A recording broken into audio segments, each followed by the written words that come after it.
Good morning, my rogues. Erin Rogoff here, ready to talk about books, because that's pretty much all I ever talk about besides my family: hiking, camping, riding horses, fencing, family genealogy, and the list really goes on. So, today I wanted to talk about my favorite books that are on my Kindle, starting with City of Ember by Jeanne Duprow.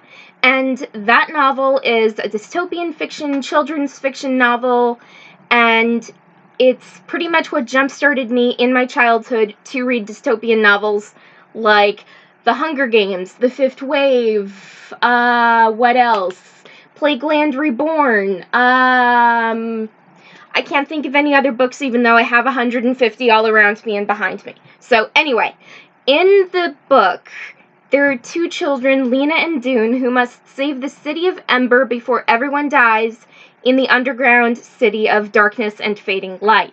Now, I'm rereading book 2, and I'm loving it. Oh my gosh, I highly recommend it to any child who, or really any young adult who likes dystopian fiction like The Hunger Games or whatever, because that book is just so good, and I'm definitely going to be reading it to my son or daughter when they come around. Another book that I like on my Kindle is If I Was Your Girl by Meredith Russo, and it is an LGBTQ romance, young adult fiction novel, and I'm really enjoying it. So this transgender girl, Amanda Hardy, finds herself as she seeks to fit in with new people at a new school, and she falls for a boy who wants to get to know her real name, and it's lightly based on Meredith Russo's experiences as a transgender woman too. So kudos to her for making a great book. Oh my gosh, I love it. And then another book that I like that I read in my childhood that was probably not all that appropriate.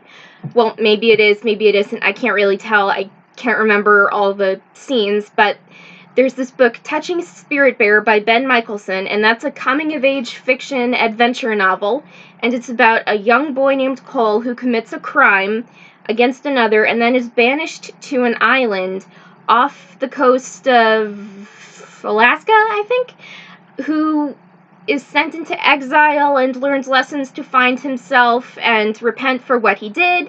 And I read the book when I was about 10, and I loved it because of the wilderness adventure theme. And I have been camping and hiking since I was like 4 years old, 5 years old, 6 years old. So I've been along the Appalachian Trail. I've been all over Virginia, West Virginia, Kentucky, all those really southern states with those southern bells and that southern cooking. Oh my gosh, I love it. So I have just jumped right into reading the book just because it was such a huge part of my childhood. And funny story about camping, when I was 4 years old, I went to this private school, and I hated it then, I hate it now, but it's from 15 years ago. So anyway, I was telling all my classmates and my teachers that I was camping and hiking and climbing mountains, and so my teachers call in my parents, both of them, to the school and say, "Your daughter is lying, Mr. and Mrs. Rogoff.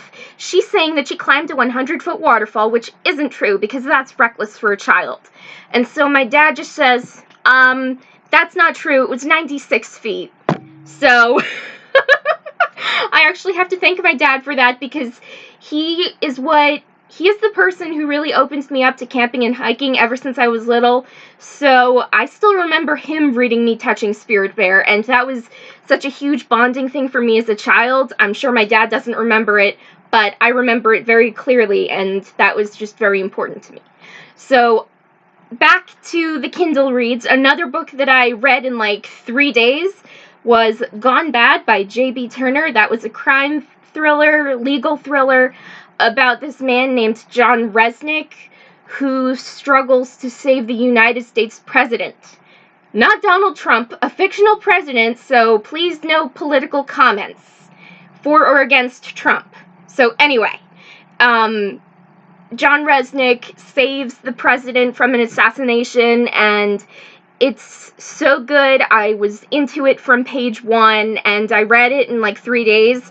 And it was really funny because I'm in the kitchen on my Kindle just reading, and my mom comes by, "Erin, we need to go shopping. I'm reading." "Sorry, Mom?" And then my brother comes in, Erin, we need to go to 7-Eleven to pick up something for Mom. Dead to the world. And then my dad says, hey, Erin, let's go hiking. Okay, let's go!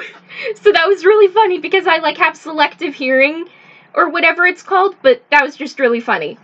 And then another book that is very dear to my heart is Star Trek Troublesome Minds by Dave Galanter.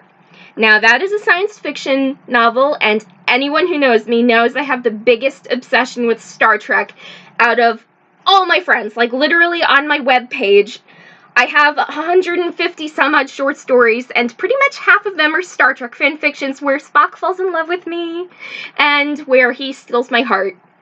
Oh, on the Starship Enterprise, there's someone who's in Satan's guise, whose devil ears and devil eyes could rip your heart from you. Now, I know I'm a terrible singer, but since watching The Trouble with Tribbles at 4 years old, I asked my dad, who's the cute one with the pointed ears? So that's sort of how my obsession began, and my amok time lifetime happened. So, back to Troublesome Minds. There is an alien that's mute and telepathic who has an emotional effect on Mr. Spock. So the diehard Trekkie who's obsessed with Spock within me says, I will destroy you if you hurt my Spock, because my Spock is my first love. Well, writing is my first love, but anyway, that's beside the point. And then another book that I really enjoyed was The Long Walk by Stephen King. Now, I have it in paperback because I gave my copy to my brother for a school project or whatever, so I got it on my Kindle first, and I read it. I loved it. Oh my gosh, that was another dystopian fiction novel that I really, really liked. And it's also a psychological thriller, so in a dystopian future, 100 young boys compete in a contest of walking until they can't walk anymore. So 99 people die, and one is let alive. So Ray Garrity competes, and the winner gets anything he wants for the rest of his life. And I would like you to tell me in the comments one thing you would want for the rest of your life if you had the opportunity to do that. Doesn't matter if you're a boy or a girl, transgender, whatever, just let me know in the comments below what you would want. So for me, I would want all my unpublished manuscripts to be published, and I would want a cabin in the mountains with a massive library and a skylight for stargazing. That's pretty detailed, and I know it's more than one thing, but I really can't decide on what I would want more because writing is my first love. I would want all my manuscripts to be published, and I'm working on getting my first manuscript published now. So there's that.